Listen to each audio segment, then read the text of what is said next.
우리가 이제 중요한 기독교 역사의 중요한 로마 황제의 한 사람을 우리가 기억해야 되는 사람이라고 말씀드렸던 사람이 누굽니까? 바로 콘스탄티누스죠. 콘스탄틴 뭐 이렇게 얘기하면 되는데, 콘스탄틴이 기독교를 인정해 주면서 사실은 굉장히 기독교의 역사에는 완전히 바뀌어지는 일이 벌어진 거죠. 그동안은 기독교를 믿으려면 말 그대로 죽을 각오를 하고 믿었어야 됩니다. 이제 목숨을 내놓고 믿는 게 바로 기독교였는데, 이제는 기독교가 공인이 되므로 이제 공인되었다는 거하고 국가 종교를 삼았다는 건 다른 얘기예요. 그러니까 기독교가 공식 종교로 인정됨으로 말미암아 그게 공인이라 그러는 거죠. 그래서 이제 기독교도 핍박을 받지 않게 되는 이런 일을 한 게 바로 콘스탄틴이었다, 이렇게 말씀을 드렸습니다. 자, 그리고 이제 325년에 제1차 세계 공유회, 니케아 공유회가 소집이 되는데, 이제 기독교가 널리 전파되면서 특히 이제 로마 같은 데서는 95% 넘는 사람들이 기독교인이 됩니다. 기독교 교리가 사실은 체계화된 것이, 이제 우리가 이 성경을 가지고 뭐 로마서 같은 이런 성경들이 있기 때문에 우리는 기독교의 교리가 참 은혜롭게 받아들여지고 깨달아졌지만, 사실은 교리라고 하는 것은 이단과의 싸움에서 발전됐어요. 그러니까 왜 교리가 필요했냐면, 그냥 그대로 전통대로 받아서 믿으면 뭐 교리화 되기가 어려워요. 그냥 우리는 그 순수한 신앙을 지키면서 살면 되거든요. 그런데 문제는 이제는 많은 이교도들이 기독교를 믿고 이러면서 사실은 거기에는 기독교가 신앙이 아니라 자기의 전략인 사람들도 꽤 있거든요. 근데 이 전략적인 사람들은 기독교의 신앙을 그대로 받아들이지 않습니다. 다 자기들에 맞게끔 수정을 해버리죠. 그래서 이제 이단들이 많이 일어나기 시작하는데, 이제 그 이단들 가운데 가장 큰 문제가 되는 이단, 지금도 영향력이 있죠. 이 아리우스주의입니다. 이 아리우스 이단들이 등장을 하는데, 이 아리우스의 이단은 삼위일체 신앙을 부정해요. 그러니까 이제 나중에 아리우스를 따로 별도로 한번 좀 이제 정확하게 좀 다루겠지만, 이 사람들의 신앙관은 예수님이 사람이 어떻게 신일 수 있느냐. 그러니까 도저히 이해가 안 되는 거예요. 기독교를 받아들여서 하나님의 신앙을 받아들였는데, 여러분 예수님을 신이라 그러거든요. 그러니까 이 말씀을 이해를 못하는 거예요. 왜 어떻게 예수님이 신이 될 수 있냐, 사람인데. 그러니까 자기네들의 머리의 한계를 가지고 얘기하는 거죠. 그러니까 삼위일체 신앙을 부정하는 이 아리우스파가 일어나는데, 이 아리우스파가 굉장히 영향력이 강합니다. 뭐냐면, 우리는 삼위일체라고 목숨 걸고 배우고 목숨 걸고 지키려고 하니까 그냥 삼위일체라고 믿지만, 여러분 이해합니까? 삼위일체가 이해가 돼요? 성부, 성자, 성령이 다 따로 하나님인데 하나님이라는 걸 이해하냐고. 그러니까 여러분, 이게 머리로 이해하기 이거 어떻게 설명도 어려워 사실은. 뭐 조직 진학적으로 설명을 하지만 읽어보면 뭔 소리인지 여러분은 하나도 몰라요. 뭔 얘기하는 거야 이게. 그러니까 교리적으로 설명을 해도 이해가 어려운 얘기예요. 이게 삼위일체라고 하는, 왜? 도저히 우리의 능력으로 알 수 없는 영역이거든요. 그러니까 여러분, 믿음이라고 하는 것을, 그래서 사람들이 자꾸 오해하는데, 믿음은 우리의 영역을 넘기 때문에 믿음이 필요한 거예요. 뭔 얘기인지 이해가세요? 우리의 영역 안에 다 있으면 무슨 믿음이 필요해요? 그때는 이해가 필요한 거지. 이해만 하면 돼, 논리적으로. 근데 지금 많은 사람들이 잘못된 지금 이 신학이 어떻게 된 거냐면, 논리적으로 이해가 안 되면 부정을 하려고 합니다. 지금 이 시대가 가장 이게 강력한 시대예요. 논리적으로 그리스도가 이해가 안 되면, 심지어는 목사들 가운데도 논리적으로 예수를 무조건 이해하려고 그래요. 근데 여러분, 성경은 논리적으로 다 이해될 수 있는 부분이 아니에요. 예수 그리스도의 부활부터 봤어요? 예수님 부활한 거? 우리 못 봤잖아요. 근데 우리 어떻게 믿죠, 그거? 믿음이라고. 근데 그게 왜 믿어지냐? 주가 주신 믿음 때문이에요. 근데 여러분, 이것이 지금 현대는 굉장히 무서운 건 뭐냐면 논리적으로 이해를 다 해야 된다는 거예요. 성경 논리적으로 믿으려면 예수님 못 믿습니다. 예수님의 부활은 믿는다고 말하면서 창세기는 못 믿겠으면 이건 가짜죠. 그건 가짜예요. 그 사람은 분명히 부활도 못 믿는 사람일 거예요. 그러니까 여러분, 우리의 신앙은 믿음이에요. 믿음. 오직 믿음. 그래서 이 믿음의 신앙을 가지고 하는 건데, 이 아리우스주의 같은 경우는 자기들의 논리입니다. 그러니까 논리적으로 이해가 안 되는 것이죠.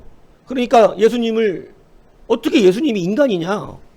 그래서 많은 이단들은 자기네들의 논리에 맞게끔 말씀을 꾸며냅니다. 그런 한 예가 뭐냐면, 마리아가 어떻게 남자 없이 애를 낳을 수 있냐.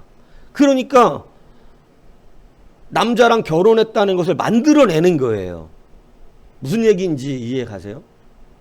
왜냐하면 자기네들의 논리에 맞아야 되니까 성경을 꾸민다고. 그리고 그렇게 꾸민 성경을 자기네들의 정경화 시키는 거죠. 그게 이단들의 꾸며낸 성경들이에요. 가짜 성경들. 근데 그런 걸 갖고 믿는 것, 이거 얼마나 웃긴가. 여러분, 오랜 세월부터 우리는 헬라어 원품부터 가지고 있는 그런 성경에서 이것이 변형되면 안 되는 것이죠. 근데 자기네들이 자기네 논리에 맞게끔 다 변경시키고, 이제 아주 노골적인 이단들은 이해를 못해서 생기는 이단들보다도 지금은 사기치는 이단들이 많죠. 이제는. 이만희 이런 사람은 다 사기꾼들입니다, 이거. 예.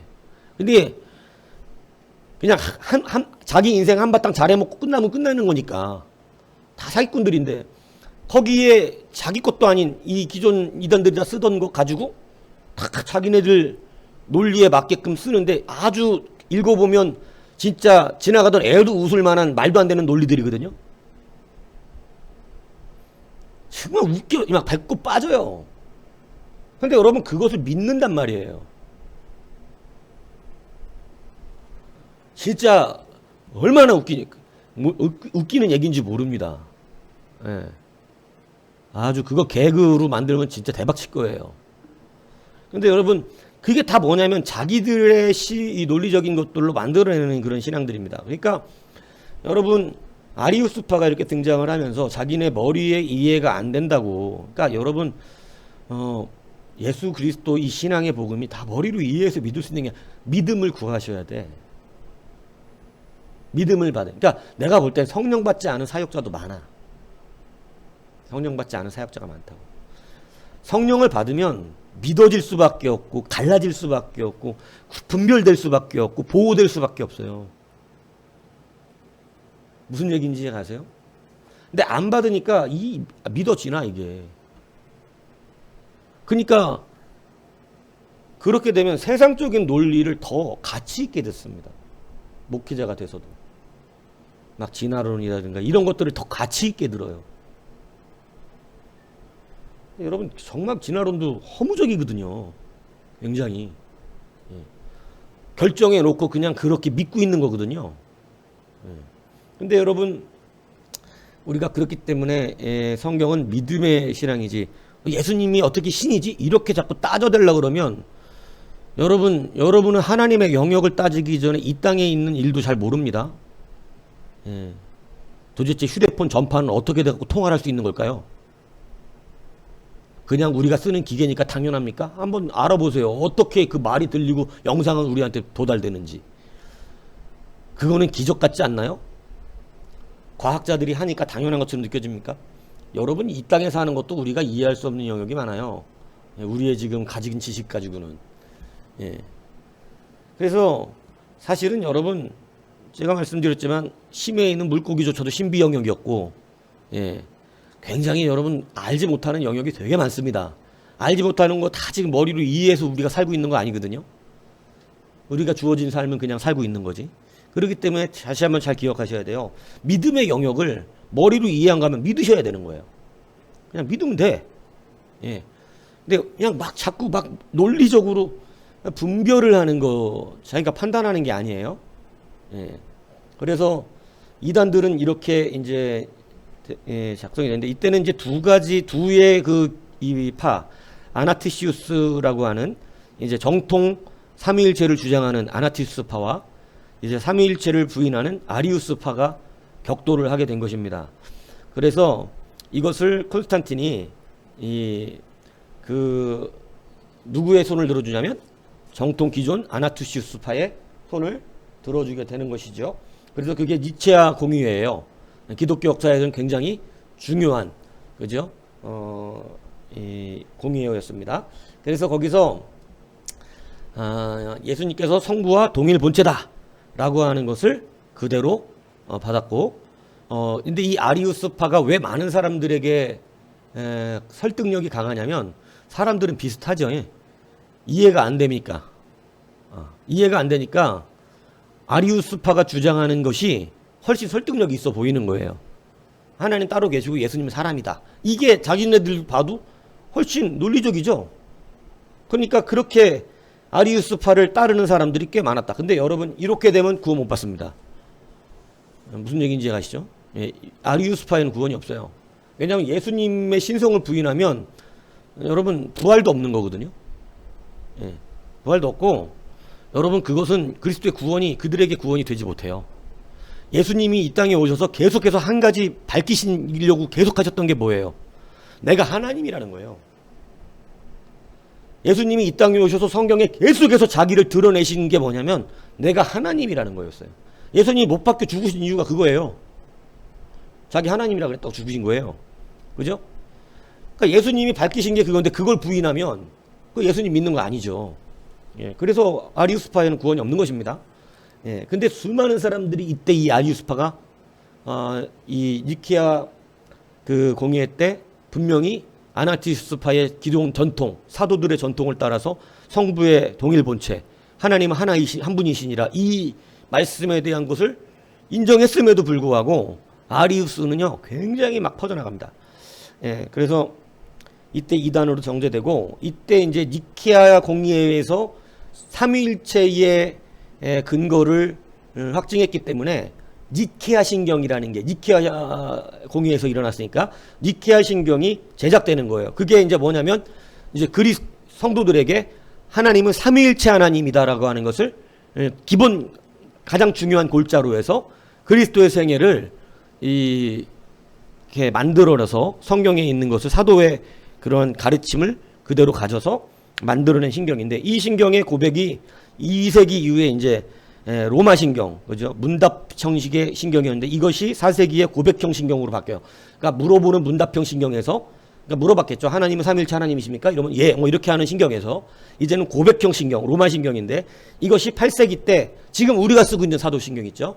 이렇게 이제 딱 말이 만들어진 거예요. 그래서 우리가 지금 쓰는 사도 신경이 8세기 때 만들어진 겁니다. 근데 여러분, 이 신경이 만들어지기까지 아리우스파와의 이게 그냥 그 신학적 논쟁만 있는 게 아니에요. 뭐냐면 아리우스를 믿어버리는 국가가 생기고 국가 간 전쟁이 일어납니다. 예수님이 삼위일체냐, 하나님이 삼위일체냐 아니냐라는 거 이유 하나로 이 신앙 때문에 충돌이 일어나요. 엄청난 전쟁들이 일어나고, 그죠? 그렇기 때문에 여러분, 이 사도신경이 어떻게 우리가 지켜왔는지를 여러분 목숨 내놓고 지킨 거예요. 사실은 가벼운 게 아닙니다. 그래서 사도신경이 지금까지 되었다. 나중에 한번 이것은 조금 더 기회가 되면 깊이 있게, 왜냐하면 근데 교회사 전반에 이거 하나만 길게 다루면 시간이 너무 길어져요. 예, 그래서 지금은 개관식으로 하는 거기 때문에 좀 넘어가면서 기회가 있을 때 중요한 건 좀 다루고 가겠습니다. 자, 그래서 이제 콘스탄틴에 대한 오해 한번 보세요. 자, 콘스탄틴이 개종했을 때 당시에는 인구의 대다수는 이제 다 이교도였었습니다. 그런데 당시만 해도 이제 폰티맥 막시묵스라고 하는 이교도적인 그러한 로마의 이 칭호를 그대로 사용을 했었는데, 이제 콘스탄틴이 323년, 320년 니케아 공회를 소집하면서 자기를 이제 백성들의 사도인 13번째 사도, 뭐 우리는 뭐 액츠 29 이런 거 하잖아요. 그죠? 액츠 29. 왜냐면 사도행전이 28장까지 있는데 이제 29장 우리가 써간다. 그래서 액츠 29 뭐 이런 거를 구호를 많이 하고 하는데, 이제 쉽게 얘기하면 이제 자기도 사도 13번째 사도의 어떤 역할을 감당하겠다라고 하는 의미로서 그렇게 이제 백성들을 자기가 지켜주는 사도의 역할을 감당하겠다 해서 자기를 13번째 사도로 이렇게 칭하는 그러한 의미를 두었는데, 312년까지만 해도 15%밖에 기독교인이 없었습니다. 그런데 딱 콘스탄틴이 죽은 50년 뒤에는요, 이제 기독교인이 95%가 됐어요. 그러면서 굉장히 많은 이제 기독교가 혼합주의 형식으로 흘러가게 되고 혼탁하게 되어져 가며, 그리고 기독교 종교자들 가운데서도 순수한 신앙인이 아닌 사람들도 많이 생겨나게 되는 거예요. 예. 그렇게 되면 이제 기독교는 정치적으로 타락할 수가 있습니다. 예. 기독교는 순수 신앙이어야 돼요. 그런데 자꾸 이게 정치적으로 타락하는 거예요. 그래서 제가 기독당이니 이런 기독교가 무슨 정당을 만들기 이런 것을 저는 별로 좋아하지 않습니다. 예. 그런 것을 지지하지도 않아요, 저는. 예. 교회는 교회의 역할을 명확하게 하면 돼요. 예. 그리고 분명히 성경적 원리를 따라서 세상과 우리는 대적하고 싸울 수 있어야 되는 것이지, 예. 이런 타락한 시대의 것을 본받으면 안 된다 이겁니다. 자, 그래서 기독교가 이렇게 이제 여러 가지 혼합 종교화 되어져 가는 그러한 시기가 지나가는데, 많은 사람들이 이제 아까도 얘기했지만 콘스탄틴이 기독교를 공인해 준 거예요. 기독교를 공인해 준 거지, 기독교를 인정해 준 거지, 기독교를 뭐 자기 국가 종교라든가 이러한 뭐 국가적 그러한 이 종교를 인정하고 국교로 삼았던 것이 아니었다는 사실이죠. 근데 콘스탄틴을 다 그렇게 이해를 해요. 왜냐하면 이게 기독교가 완전히 반전을 이루는 시대의 황제이기 때문에 다들 그렇게 생각하는 경우가 많습니다. 자, 그런데 그렇지 않다는 것을 여러분이 아셔야 되고, 여하튼 그는 기독교를 다른 종교들보다 매우 귀히 여겼습니다. 사실입니다. 왜냐하면 어머니의 영향도 있었고, 그래서 기독교의 그 많은 권리들을 똑같이 허락을 해주고, 그리고 기독교 정신을 좋게 여겨서 기독교 구현에 힘을 많이 썼습니다. 그래서 성경을 출판하고 교회를 재건하는 재정을 투여하고, 어린이들과 이 기독교 정신에 부합해서 어린이들과 노예, 죄인들에 위한 법들을 만들었어요. 그래서 316년 칙령에서는 범죄자의 얼굴에 낙인을 찍는 것을 금지시키는, 이러한, 왜냐하면 이유는 이거예요. 인간이 하나님의 형상을 따라 만들어졌기 때문이다. 그리고 이제 노예 해방의 목적 외에는 주일날 법정도 열지 않습니다. 예, 그리고 기독교가 이제 일요일을 주일로 택하는데, 이거를 이제 기존 세속에서는 자꾸 미스라 종교가 태양신이거든요. 미스라가. 근데 이제 태양신의 숭배일이 일요일이에요. 그래서 뭐 월화수목금토일이 여러분들 태양을 말하는 거라서, 그래서 이 일이 이제 태양신 미스라 이 종교를 따른 그러한 이 그 태양신에 대한 이러한 것으로 우리가 이것을 받아서 이 미스라의 이 나를 그대로 받았다. 그래서 콘스탄틴이 사실은 기독교인이 아니다. 뭐 이렇게 이제 이야기하는 경우도 많죠. 그래서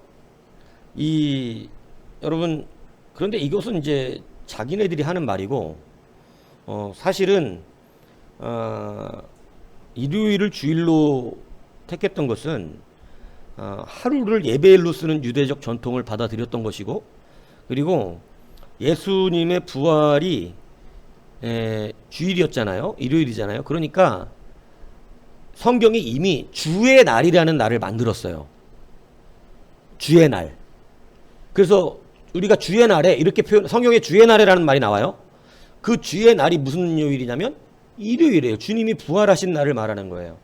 그래서 우리가 주일이라고 표현하는 것은 주님이 부활하신 날을 말하는 거지 미스라 태양신을 예배하는 예배날을 말하는 게 아닙니다. 무슨 얘기인지 이해가세요? 그리고 예전에도 얘기했지만 미스라의 무슨 뭐 탄생일이라서 12월 25일을 우리가 그것을 받아서 12월 25일을 성탄절로 지킨다 이렇게 이제 주장을 하지만 그것이 아니고 실질적으로 역사적으로는 11월 25일 날 이런 태양신 숭배의 그 제의가 굉장히 크게 일어납니다. 그러니까 기독교인들이 또 특이하잖아요. 그런 거 막으려고 12월 25일 날 같이 뭐를 한 거예요? 같이 기독교적 축제를 한 거예요. 왜냐하면 그걸 막으려고. 뭔 얘기인지 이해 가세요? 그래서 우상이다 이건 우상이다는 것을 이야기하기 위해서 12월 25일에 이제 기독교의 이 축제일을 그것을 막기 위한 축제일로 같이 쉽게 얘기하면 맞불 놓은 거죠. 맞불을 놓았는데 예수님의 생일을 우리가 모른다고요. 정확하게. 물론 고대 문헌에 나와 있는 부분들도 있습니다. 지금은 찾아보니까.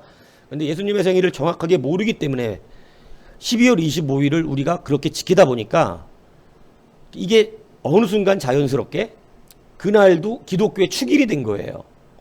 그래서 그것을 성탄일로 우리도 그러면 지키는, 왜냐하면 그날 다 모이고 막 그렇게 하다 보니까 그렇게 한 것이 미스라나 뭐 태양신 숭배일을 기독교가 받아들인 것이 아니라는 것을 알아야 한다는 거예요. 근데 이제 세속사는 이걸 다 그렇게 이제 좀 막 편협되게 보고 싶어 하는 거죠. 근데 그렇지 않습니다. 이미 주일이라고 하는 것은 성경 안에서 이미 지켜지고 있었어요. 주의 날이라 그래서, 그죠? 그래서 처음에는 안식일과 유대 전통에 있는 안식일과 주의 날을 기독교인들이 함께 지켰습니다. 왜냐하면 기존 전통을 완전 무시하지 않았었거든요. 교회가. 그래서 그것을 우리가 주일이라 그래요. 우리는 일요일이라고 안 하죠. 그래서 믿는 사람은 주의 날이라 그럽니다. 주의 날. 그게 일요일이에요. 세상에 말하는 날은. 그죠? 그래서 우리는 일요일을 주의 날로, 그래서 우리는 주일이라고 부르는 거예요. 그래서 어디 가서 주일 이러는 사람은 기독교인이구나 우리가 아는 거죠. 일요일 이러면 기독교인이 아닐 수도 있겠다 이렇게 생각하는 거죠.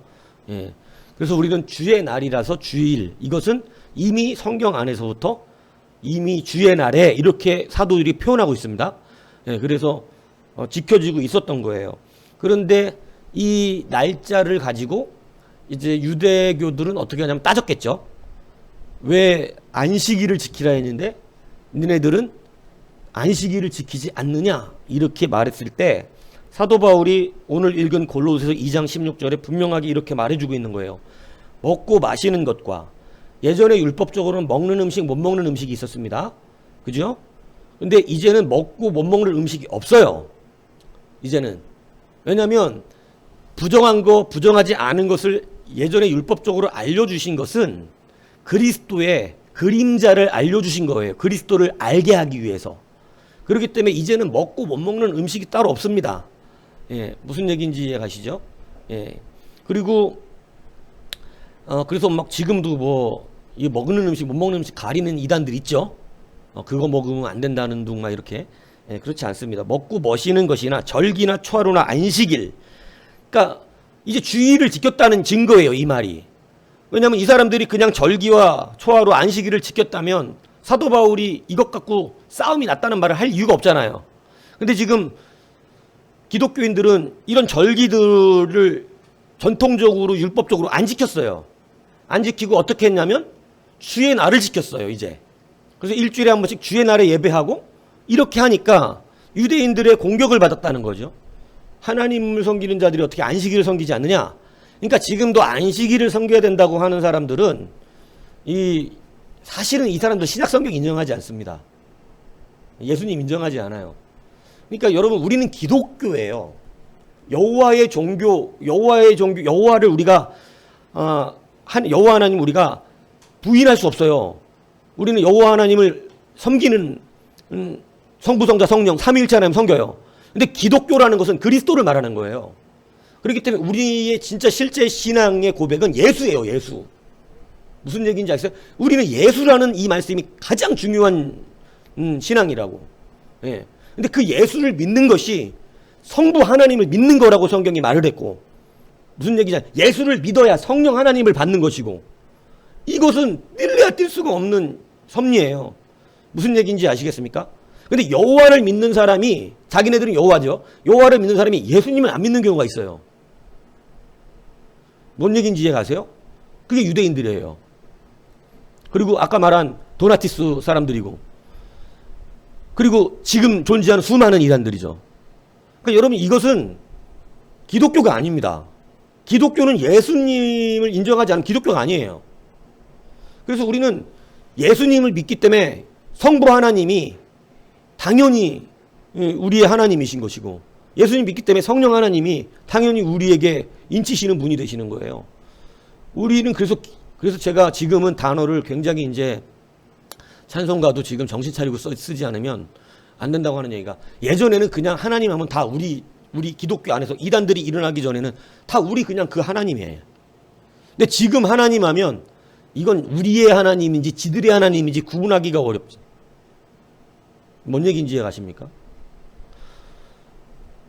교회에 좋은 것들을 다 지금 다 더럽게 만들어놨어요. 예. 그래서 지금은 이제 확실하게 신앙 고백적인 그러한 고백으로 명확하게 해야 된다. 뭐 여호와 우리 주여 이렇게 하면, 아씨 여호와 분명히 우리 여호와인데 그 여호와가 진짜 그 여호와인지에 대해서는 의구심이 든다 이 얘기지. 이제는. 그래서 여러분, 지금은 우리가 단어 하나를 쓰더라도 함부로 뭐 중보 막 이런, 그래서 막 축복 막 이런 단어를 제가 조심시키는 이유가, 그냥 써도 됐어 옛날에는. 왜냐하면 그거를 추호도 의심할 일이 없으니까. 근데 지금은 그런 단어들을 잘못 쓰면 이제 이단처럼 의심이 됩니다. 무슨 얘기인지 이해가시죠? 사도신경을 막 싫어한다든가, 이 의심스러운 거예요 이제. 예. 그래서 여러분들이 우리가 그런 부분들을 잘 아셔야 돼요. 그래서 지금도 안식교 이단들이 기독교 찬양을 다 갖다가 부르고 있어. 그러니까 안식교에서 지들 찬양처럼 막 페스티벌을 하고 이렇게 하니까 저는 그런 모습을 보면서, 왜 기독교 정통 개신교가 만든 찬양을 갖다가 지들이 써먹으니까 거기가 정통 교회인 줄 아는 사람들이 굉장히 많습니다. 그래갖고 뭐 우리가 흔히 부르는 찬양하니까 우리 지금 인터넷에 여러분들 그 분별 안 되는 찬양 팀들이 너무 많아요. 얘네들 도대체 출처가 어디야 이거? 말은 다 기독교 뭐 하나님 어쩌고 당연한데 이 믿을 수가 있어야지. 무슨 얘기인지 이해가십니까? 예. 그러니까 여러분, 지금은 아주 혼탁한 시대예요. 그리고 수많은 이단들이 말씀을 전하더라고. 여러분들 나눠드린 그 이단 책자 목록을 가지고 한 번씩 한번 관심이 있으면 유튜브 한번 말씀 전하는 사람 이름 비교해 보세요. 아, 무서운 시대입니다. 이단들이 버젓이 예수님 하나님 소리 하니까, 왜냐하면 설교 자체만 가지고는 이단인 거 바로 구분 안 되거든요. 조심들 하셔야 된다는 거예요. 그리고 지금은 유튜브가 수많은 인문학들을 기독교화 시키고 있는 이런 잘못된, 여러분 다시 말하지만 나중에 버림받습니다. 하나님이 여러분이 만들면 안 돼요. 예. 하나님이 분명히 나중에 하나님의 뜻이라고 했던 이 경고의 문구가 뼈저리게 느껴지는 심판대 앞에 서게 될 수 있습니다. 아, 이게 그 말씀이셨구나. 주여 주여 하는 자가 아니라는 이 말이, 예. 절대 여러분이 만든 하나님 갖고 믿으시면 안 됩니다. 예. 하나님은 누구도 만들 수 없어요. 누구든지 하나님을 내 마음에 있는 대로 만들려고 그러면 그 사람은 우상 섬기는 사람이에요. 여러분의 모습 속에서 우상에게 절하는 모습들을 봤다는 이 말을 심도 깊게 새기시고, 그래서 그것들을 버려내시고 계시하신 하나님 그대로, 하나님의 법대로, 하나님의 뜻대로 믿으셔야 한다는 것입니다. 자, 그래서 우리는 절기, 초하루, 안식일 이런 것 가지고 우리가 비판받지 못하게 하라는 거예요. 왜냐하면 그것이 우리의 증거가 아니에요. 그것은 이미 우리가 읽은 것처럼 뭐냐면 그것은 17절에 보면 장래인의 그림자이니 몸은 그리스도의 것이니라. 그림자는 진짜가 아니다 이 얘기죠. 그러면 그 그림자의 몸이 비춰지니까 그림자가 생긴 거잖아요. 그러니까 그림자가 중요한 게 아니라 그 그림자의 진짜 몸은 예수님이에요. 그러니까 우리가 그런 절기들은 다 그림자니까 누가 그림자를 믿냐고. 실체를 믿어야지. 그러니까 그리스도가 몸인데 왜 니들은 아직도 그림자 얘기하고 있냐? 이 얘기를 하는 거예요. 그러니까 여러분 절기나 이런 것 갖고 따지는 사람들, 안식일을 안 지키면 이런 믿음이 약하면 이것도 두려워하는 사람들이 있어. 안식일 안 지키면 지옥 간다 막 이러면 참 신앙을 얼마나 가르쳐야 또 그런 거에 안 흔들리지 모르겠지만은 막 여하튼 그렇게 자신이 없는 거죠. 천국 갈 자신이. 하나님이 나를 택했다는 자신이 없는 거예요. 그런 거에 흔들릴 정도면은. 주님이 우리를 피값으로 사셨다는 게 확실하다면, 내가 성령 받은 사람이 확실하다면 그런 거에 흔들릴 리가 없습니다. 두려울 일이 아니야. 무슨 바코드를 찍나 어째 이런 거에 무서울 일이 없어요. 콧방귀 나오는 거죠. 웃기고 자빠졌네. 야, 그걸로 천국 가고 지옥 갈 것 같으면 진짜 쉽죠. 안 그렇습니까? 그러니까 다 쇼하는 사람들의 이야기들을, 그러니까 18절에 그 얘기를 하는 거예요. 아무도 꾸며낸 겸손과 천사숭배를 이유 너희를 정죄하지 못하게 하라. 이 인간들이 다 이걸 갖고 정죄하는 거예요. 우리들 기독교인들, 기존 기독교인들 정죄하는 거예요. 너 그러다 지옥 간다. 하나님 믿는 거 아니다. 뭐 이런 식으로. 근데 여러분 조심하십시오. 그런 거 아니죠. 예. 그러니까 이단들의 그러한 계계에 빠질 정도면 여러분 너무너무 믿음이 없는 겁니다. 자, 왜냐하면 우리는 한번 성령에 구원받고 인침받았으면 이 구원은 누구도 뺏을 수 없어요. 천사라도, 어떤 권세자라도, 장래일이라도. 그럼 지금까지 구원을 받았다고 믿고 있던 우리가 어떤 율법적인 무슨 뭐를 안 믿으면 이런 게 어딨어. 성경 안 배웠냐고. 우리에게 구원받을 이름을, 다른 이름을 주신 적이 없고, 명확하게 내가 미리 말하였노라고 주님이 경고까지 하시면서 절대 사람을 쫓지 마라. 여러분, 이거 굉장히 특별한 말씀이거든요. 주님 이후에 왜 사람을 쫓지 말라 그랬냐면 주님 이후에 하나님인 사람은 없다 이거예요. 그러니까 명확하게 말을 해주셨으면 그냥 확실하게 이제 믿고, 다 이단이에요 그런 것들은. 막 자꾸 절기 따져대고 무슨 안식일 따지고 무슨 6월절 안 지킨다고 어쩌고 이런 거에 혹하갖고 두려워하는 사람도 있어요. 진짜로 기독교인들 중에 6월절 안 지키면 뭐 어쩌고 저쩌고 구약 성경 들이대면서 6월절을 영원토록이란 의미를, 그럼 영원토록 지키려면 지들은 대상이 돼 안 돼? 자기네들이 생각하는 6월절을 지키려면 지네들은 6월절을 지킬 수 있는 대상이 안 돼요. 6월절은 유대인만 지키는 거예요. 대상도 안 되는 것들이 무슨 헛소리를 하는 거야. 우리는 6월절을 지키는 사람들이 아니라 그리스도의 그 놀라운 은혜의 그 부활과 그 구원의 사역을 지키는 자들이기 때문에 우리는 영적 6월절을 지킨다고. 그래서 영원한 6월절을 지킬 수가 있는 거거든요. 영원한 것, 육체적으로는 영원한 걸 드릴 수 없습니다. 율법은 다 육체적인 것들이에요. 그렇기 때문에 영원하게 지킬 수가 없어. 예, 성전도 지금 다 하나님이 파괴시켜서 저기 앞마당에 무슨 어디 가서 6월절은 지킬 거냐고. 6월절을 어디 일반 이런 데서 지키게 돼 있냐고. 다 자기네들의 논리에 맞게끔 거짓말로 쭈꾸며내갖고 가르치고 있는 거예요. 일맥상통하진 않는 거죠. 율법은 그렇게 지키면 안 돼. 정통으로 지켜야지. 예. 그러니까 율법을 자기네들은 지킬 사람이 못 되는 것이죠. 예. 이건 이제 분명히 아시고 이런 말들은 이제 앞으로 현혹되지 아니하시기 바랍니다. 자, 41쪽 보세요. 자, 교회 형성기의 사상적 배경과 속사도. 자, 400년까지는 기독교는 바울과 사도들의 필적할 만한 위대한 선교사들이 나오지를 않았습니다. 그래서 그 이유는 콘스탄틴 이전까지 행해진 박해의 이유가 크죠. 너무나 박해가 심하니까 무슨 뭐 대놓고 전도회로 다닐 수가 없었어요. 근데 이때의 전도는 뭐냐면 그냥 예수를 목숨 걸고 믿으니까 전도가 되는 거예요. 예, 내가 예수를 목숨 걸고 믿으니까 사람들이 목숨 걸고 믿는 신앙 안에서 하나님이 살아계심을 느끼고, 참 희한도 하지만 전도가 되더라는 것이죠. 이게 교회사의 역사입니다, 사실은. 그러니까 여러분, 하나님을 정말로 목숨 걸고 믿어보시죠. 전도가 될 것입니다. 예, 그래서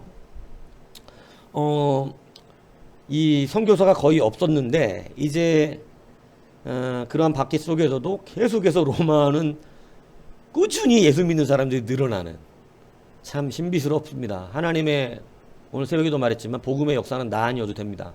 예, 그러니까 우리는 그저 하나님의 은혜로 산다는 것을 믿고 빚진 자의 심령으로 쓰면, 이런 겸손한 자가, 이걸 겸손이라 그러는 거예요. 겸손한 자가 되면 하나님이 우리들을 쓰시는 거예요. 예. 그러니까 분명히 이제 이것을 확실하게 아셔야 돼요. 하나님 중심적 신앙으로 걸어가셔야 돼요. 내 중심적 신앙이 아니라.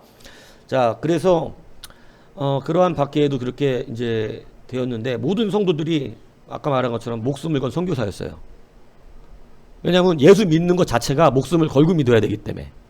그리고 이때는 막 예수 믿는 거 찾아내려고 거짓으로 막 예수 믿는 척하고 들어오는 사람들도 많았거든요. 나 예수 믿고 싶다고 들어와서 잡아가는 거예요. 그러니까 참 어려운 시대였죠. 예.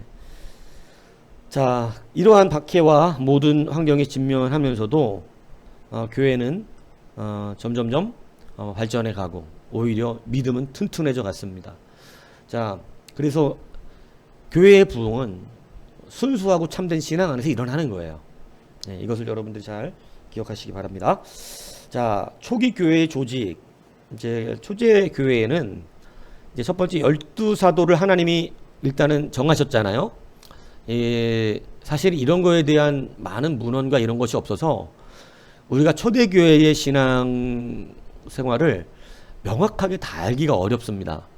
왜냐하면 교회가 많은 핍박을 받아왔었고, 우리가 가지고 있는 이렇게 나중에 막 동굴 같은 데서 찾은 성경, 이러한 성경에 의해서 우리가 이제 복음을 증거받지만, 사실은 기독교가 많은 핍박 가운데 있었기 때문에 이 시대의 교회상들을 명확하게 문헌적으로 많이 남아서 잘 알 수 있는 그런 것들은 거의 많이 있진 않아요.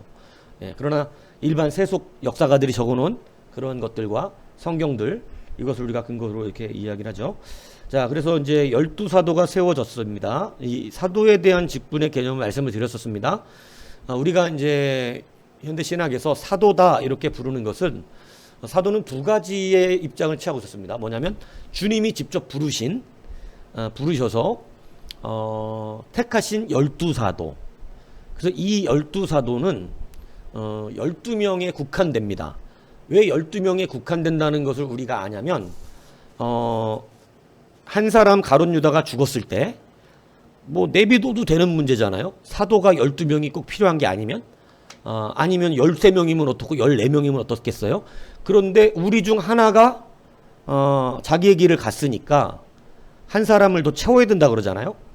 그러니까 그 근거가 뭐냐면 12사도는 분명히 별도의 사도였다는 거죠.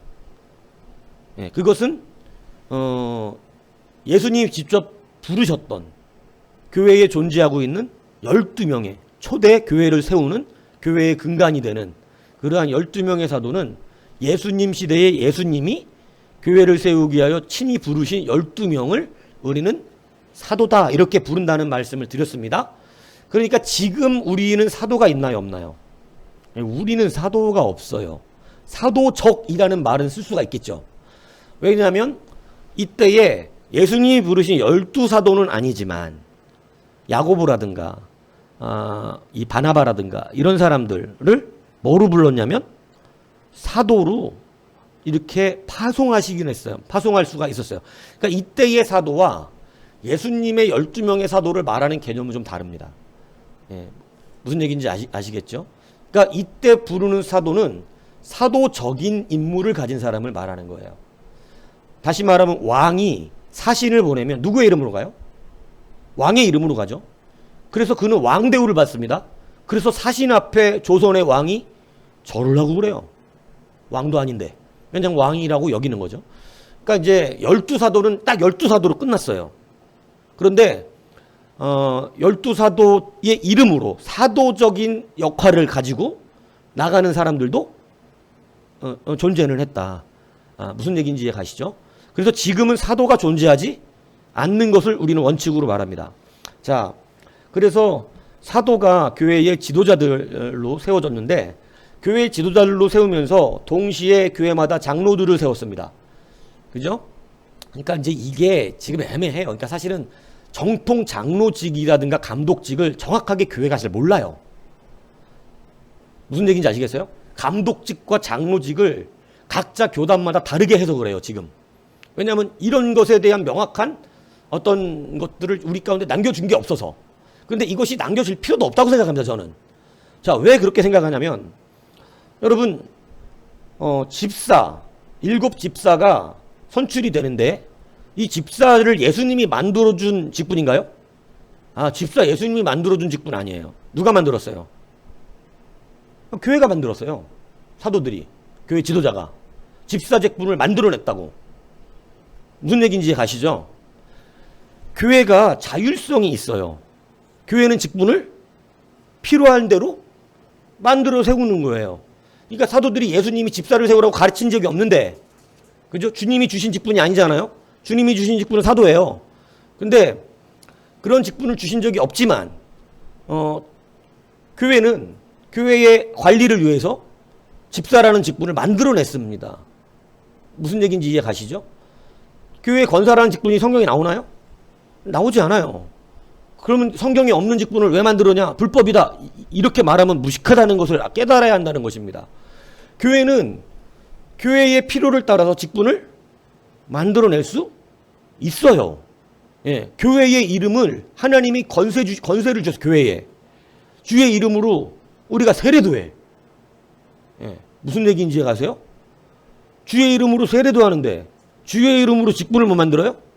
그러니까 여러분 이게 굉장히 지금 뭔가 잘못 아는 사람들은 이거에 여러분 잘 들으세요. 이거에 속지 않으셔야 되기 때문에 지금 중요한 걸 가르치는 거예요. 직분이 성경에 있다 없다 그렇게 중요하지 않아요. 뭔 얘기인지 이해 가십니까? 그럼 집사도 예수님이 주신 거 아니니까 세우면 안 되지, 사도들이. 무슨 얘기인지 이해 가세요? 아, 사도들이니까. 아, 그럼 지금도 사도가 있어야지, 그러면. 그게 아니다, 이 얘기예요. 직분은, 집사 직분 교회가 만든 거예요. 권사 직분 교회가 만들 수 있어요. 뭔 얘기인지 아시겠습니까? 교회가 감당할 수 있는 일을 따라서 만들 수 있어요. 성경에 그 직분이 나오냐? 이런 무식한 소리 하는 사람들이 꽤 많습니다. 교회는 주님이 주신 자율성이 있어요. 예. 그래서 교회가 선교사를 파송하기도 하고, 이렇게 하는 거죠. 주의 이름으로 부탁을 하고. 자, 그런데 장로라고 하는 것은 사실은 구약 때부터 존재했습니다. 보통은 나이 많은 사람을 말합니다. 도대체 장로와 감독제가 어떻게 정확하게 운영되어 있는지 명확한 부분들을 확실하게 얘기할 수는 없는데, 감독도 있었고 장로도 있었습니다. 근데 이것이 이제 장로교회 해석과 감리교회 해석이 참 많이 달라요. 예, 그런데 여하튼 이 장로와 감독 교회의 지도자들이었다는 것은 분명한 거예요. 그래서 사도 바울이 어떤 지역을 갈 때 빌립보 같은 데서 장로들을 청해 불렀다는 얘기가 나오잖아요. 장로들을 부르죠. 그 교회 장로를 세워놓고, 그러니까 장로들이 교회의 어떤 신앙의 부분들을 책임지고 지키는 그런 사람들이 교회의 지도자로서 장로의 직분이 분명히 존재한다는 사실. 그죠? 그래서 이것을 장로교는 장로교식으로 해석을 하고 감리교는 감리교식으로 해석을 해서 우리 개혁주의 안에서는 장로와 감독을 같은 것으로 봅니다. 예. 그리고 교사와 목사를 같은 것으로 봐요. 예. 그래서 이 교사와 목사를 따로 구분하지 않아요. 개혁주의는. 예. 근데 이제 뭐 조금 약간 복음주의권으로 나가면 교사와 저기를 따로 보고 감독과 장로도 별도의 직분으로 또 이렇게 따로 구별하기도 합니다. 그러니까 이것이 약간씩의 해석의 차이가 있지만 분명한 것은 교회의 지도자들을 주셨다는 거예요. 그래서 교회의 지도자들을 우리 가운데 주셨는데 교회가 그래서 마띠아를 뽑아요. 사도 한 명으로. 그죠? 사람들의 마음에 드는 여러 사람들 뽑아놓고 거기서 제비 뽑아버려요. 자, 교회가 뽑은 거예요. 주님이 지명했나요? 우리가 생각하는 것에는 주님이 직접 마띠아를 뽑아라 이러신 적은 없어요. 그런데 이것은 분명히 누가 뽑아주신 거죠? 주님이 뽑아주신 거예요. 이게 믿음의 영역이에요. 무슨 얘기인지 이해가세요? 교회는 이걸 믿어요. 자, 이 믿음이 없으면 교회 나오실 필요가 없어요. 예수님은 어떻게 믿을 것이고 우리는 이 교회의 전통을 어떻게 믿을 거예요? 아무것도 못 믿죠. 그래서 교회는 주님이 주신 권위가 있어요. 그죠? 그래서 내 이름으로 구하는 것을 풀어주기도 하고 묶어주시기도 하시는 교회가 생각보다 무서운 권세를 가졌습니다. 네. 그래서 교회가 직분자들을 세우기도 하고 주의 이름으로. 목사가 나 세웠어? 이렇게 생각하니까 일을 그런 식으로 하는 거예요. 그렇지 않습니다. 주의 이름으로 세워진 걸 주의 이름으로 받은 믿음을 가지고 일하면 주님은 그 사람을 자기가 세운 게 맞아요. 자기 생각대로 돼요. 예, 자기의 믿음대로. 나는 목사가 되었어. 그 사람 하나님 일꾼 아닙니다. 예. 무슨 얘기인지 아세요? 오늘 목사의 말을 들었어. 그 사람은 절대 하나님 말씀 들을 수 없어요. 예. 분명하게 깨달으셔야 됩니다. 믿음대로 됩니다. 이게 교회에 주신 믿음의 놀라운 신비 영역이에요. 어떠한 것도 하나님의 말씀으로 받고 내가 하나님의 말씀에게 순종하면 하나님의 말씀이 되어집니다. 그래서 말씀의 역사가 일어나요. 믿음은 생각보다 굉장히 크게 역사가 됩니다. 다 믿음을 잃어가는 시대가 되어서 지금 이것을 어미하게 받질 않아서 그렇지. 그러니까 여러분들이 유익이 없는 거예요. 유익은 여러분의 믿음에 따라 달려있다는 사실을 잊지 않으셔야 돼요. 자, 그래서 교회는 이렇게 이 교회는 자율성을 가지고 직분자들을 세우는 있어요. 그래서 교회의 디모데가 목사의 역할을 감당했는데 디모데도 사실은 장로의 안수를 받았습니다. 자, 여기서 우리가 이제 용어를 좀 정리하고 가야 될 필요가 있어요.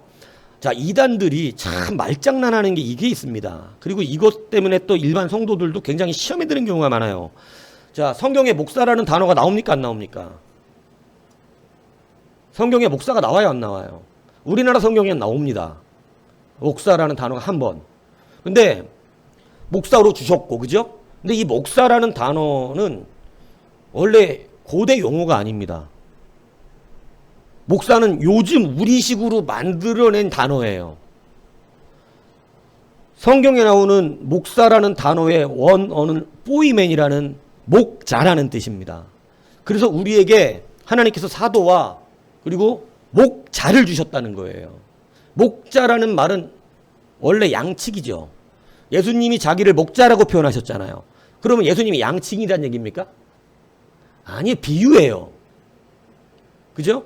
예수님이 진짜 양치는 목자여서가 아니라 우리를 양으로 비유하고 그 양을 치는 목자를 비유해서 우리를 양으로 표현하시고, 그럼 여러분 양입니까? 그럼 매 이러고 다닙니까? 여러분 양 아니에요.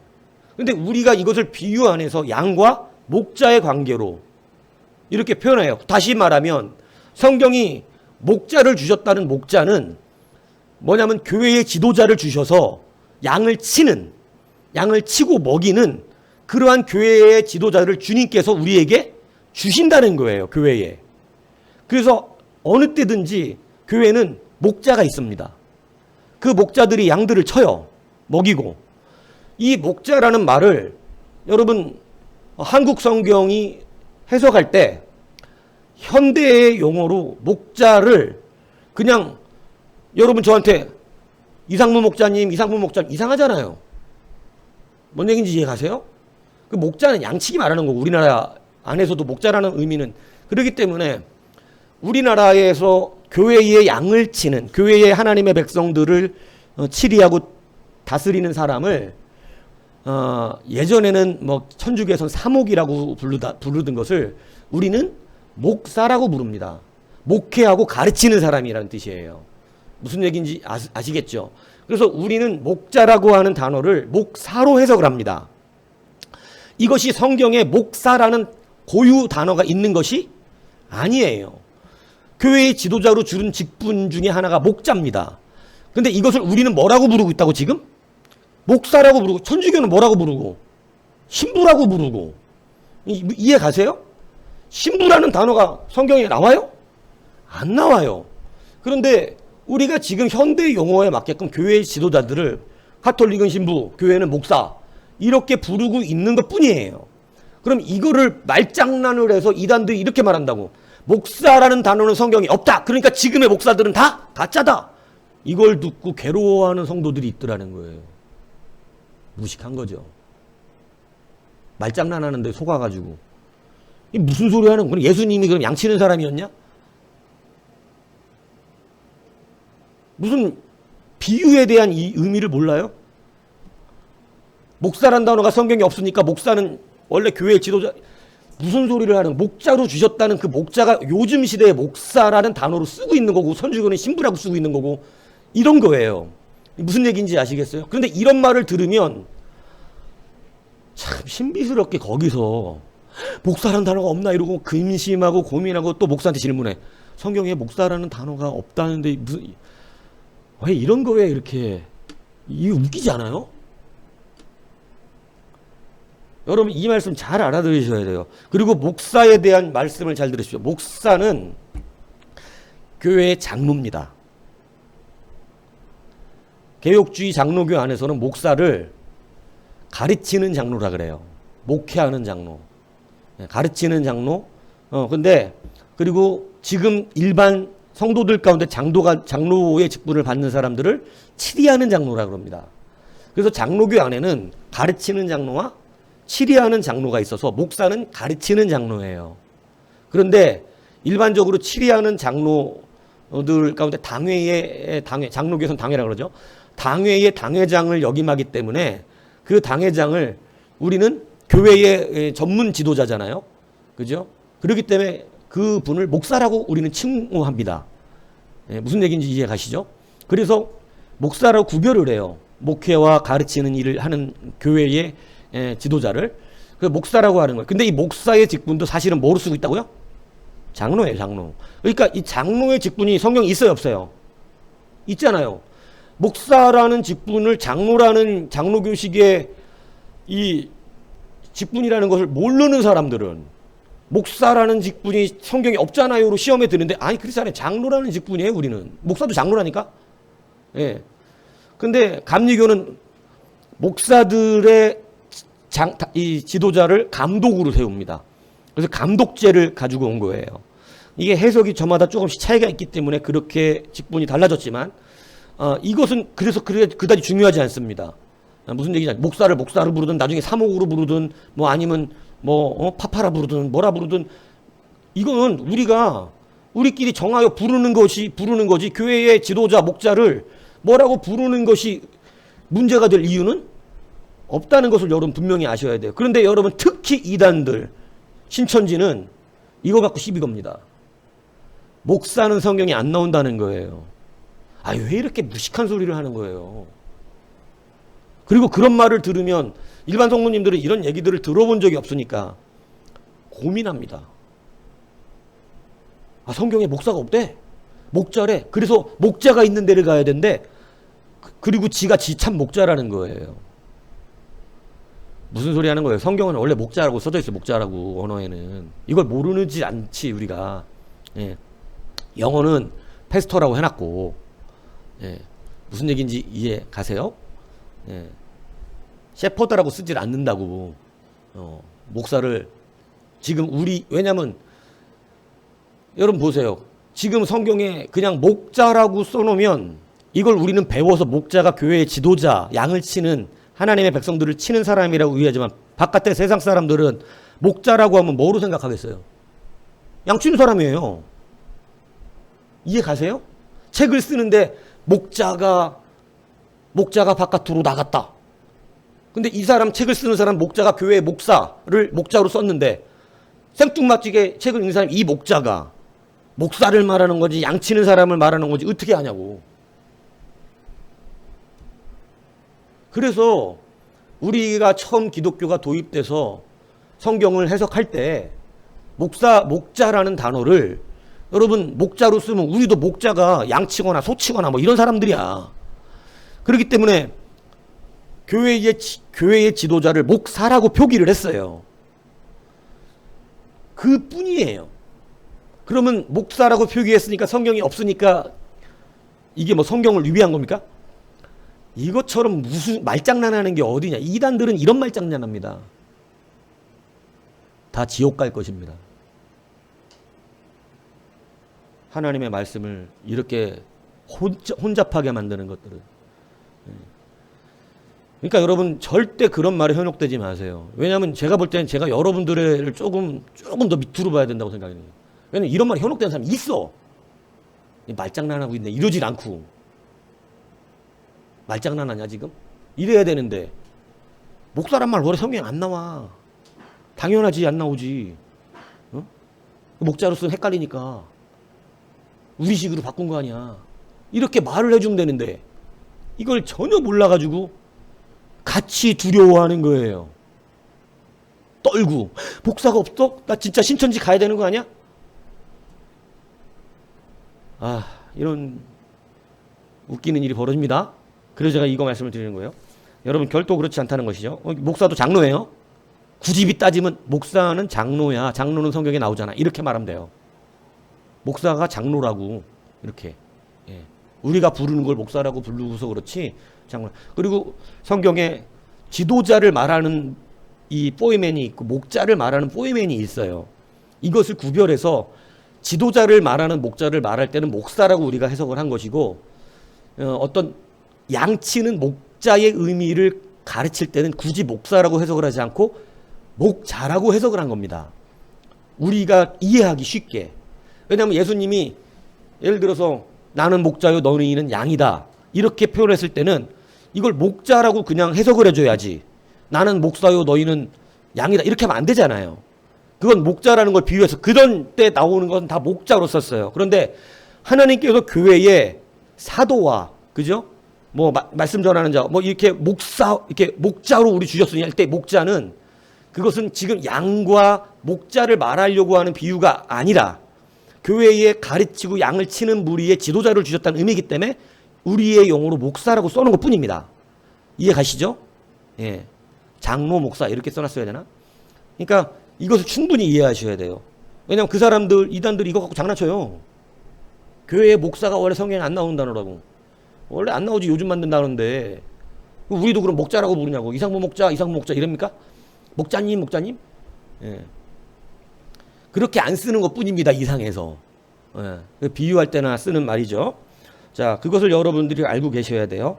그래서 교회는 자율적으로 직분들을 세워나가는 제도가 있습니다. 주님의 이름으로 우리가 원하는 부서도 만들고 주님의 이름으로 원하는 직분도 세웁니다. 교회에 필요한 대로 만들 수 있어요. 예, 그래서 성경이 있다 없다를 자꾸 따지는 이런 왜냐하면 교회가 이게 맹목적인 거예요. 예. 그렇게 따지면은 굉장히 지금 우리 예배가 많이 바뀌어야 되죠. 예. 그러니까 이런 것들은 복음적 율법주의라 그래요. 복음을 말하는 것 같은데 율법주의자들이에요. 예. 그래서 잘못되는 것입니다. 그래서 그게 아니라 이 얘기예요. 우리가 얼마든지 유연할 수 있어요. 행정과 제도를 가지고 교회는. 예. 그리고 시대마다 문화가 바뀌어요. 예. 그래서 그것이 진리는 변하지 않지만 우리가 행정적인 것은 현대에 맞게끔 변해질 수 있다는 사실을 우리가 알아야 된다는 말씀입니다. 예. 그래서 그것을 아시고 교회의 연합성이 있었어요. 초대교회는 이방인의 할례 문제 갖고 굉장히 큰 문제가 되어져 왔었습니다.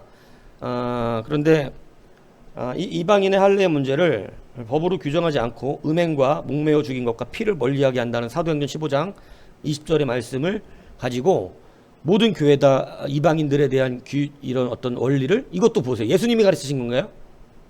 누가 정한 거예요? 교회 회의예요.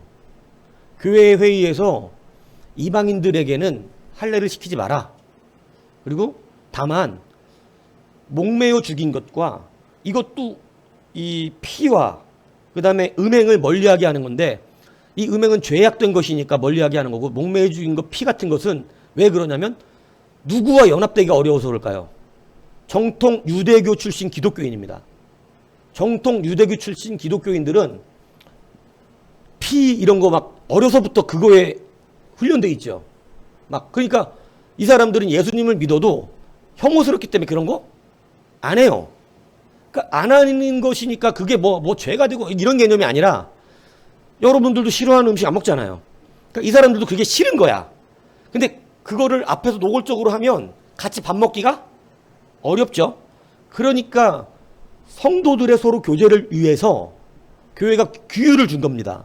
이방인들도 목매어 죽이는 것과 피를 먹는 일은 하지 말아라. 기독교인은. 왜냐하면 최소한 성도가 서로 교통할 수 있도록 이렇게 교회가 규율을 준 겁니다. 그래서 교회법이에요. 무슨 얘기인지 이해 가십니까? 지금 이 교회법을 우리가 지키나요 안 지키나요?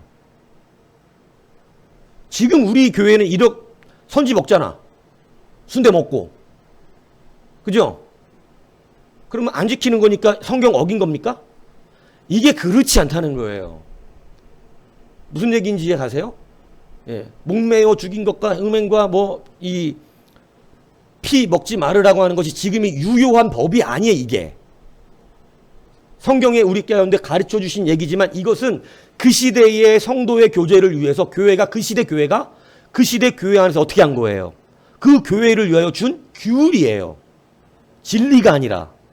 뭔 얘기인지 이해 가세요? 그러니까 진리와 규율은 좀 다른 문제가 있어요. 예. 이 유대인들의 실패가 뭐예요? 예수님을 못 만난 실패가. 그들은 규율과 진리를 구별하지 못했다는 거예요. 그래서 여러분들이 이거 잘 알아야 돼요. 맹목적이면 그러면 지금 우리도 순댓국 먹은 사람 다 지옥 가야 돼? 순댓국에 뭐 들어있으니까. 여러분 거기 다 피 들어가 있어요. 순대 한 번이라도 먹었다. 예. 뭐 어디 가가지고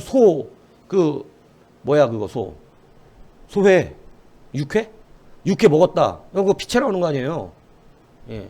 소고기 완전히 안 익히고 거의 뭐라 그래, 이거 미디움이라 그래, 뭐라 그래, 이거 들이켜서 먹는 거 레어라 그러나? 그거 먹은 사람 다 지옥 가야 돼. 왜 피 먹어? 이건 그 문제가 아니라는 거예요. 무슨 얘기인지 아시죠?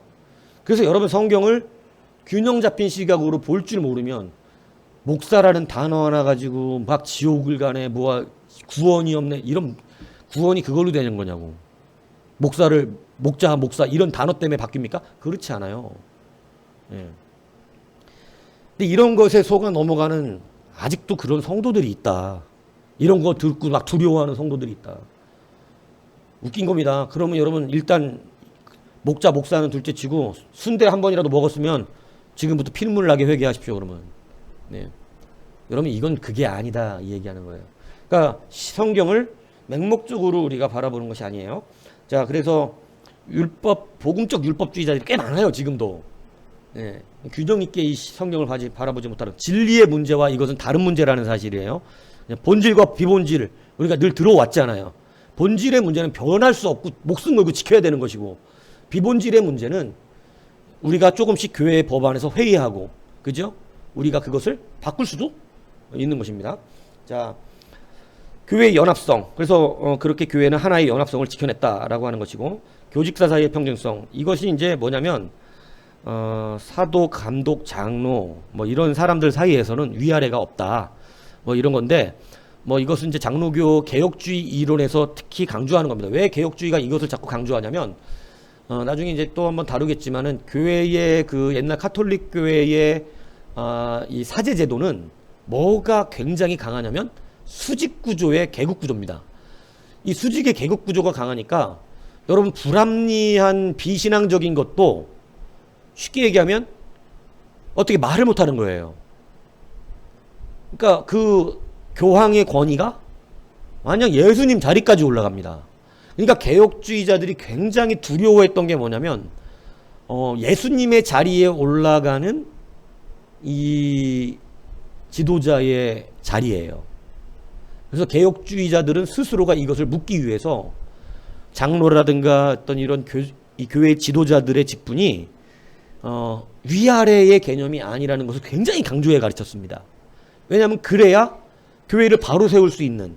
그래서 장로교회의 장로 당회 제도는 목사가 당회장으로 서지만 장로들과 함께 동등한 입장으로 회의를 한다. 이런 것을 장로교회 법에는 있어요.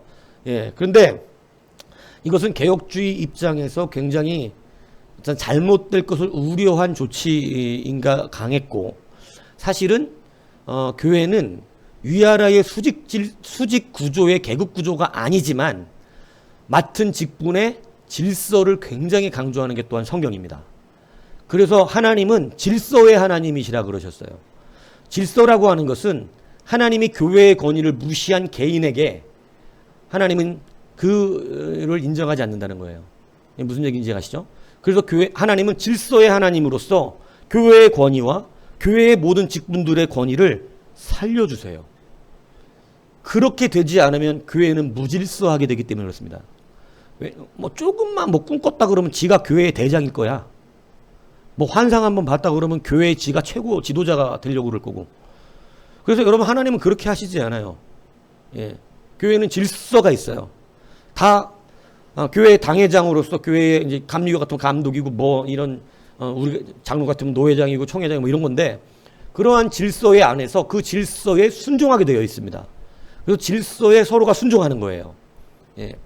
그것이 바로 하나님이 성경에 말씀하시는 법이고 개혁주의자들은 이것이 카톨릭이 잘못 써왔기 때문에 교회의 질서의 문제를 수직구조의 계급으로 만들어버렸어요. 그래서 교황이 말하면 찍소리를 못하게 만드는 이런 걸 만드니까 교회가 타락하는데도 막을 수가 없었던 거죠. 그러니까 개혁주의자들은 교회의 장로라든가 목사 이러한 교회의 지도자들은 같은 동일선상에서 하나님의 말씀을 같이 회의해야 한다. 이렇게 해서 교직자 사이의 평등성을 굉장히 강조한 겁니다. 이게 안 되면 뭐냐면 뭐 담임이 정직하면 상관이 없겠죠. 근데 항상 담임이 정직하라는 법이 없어.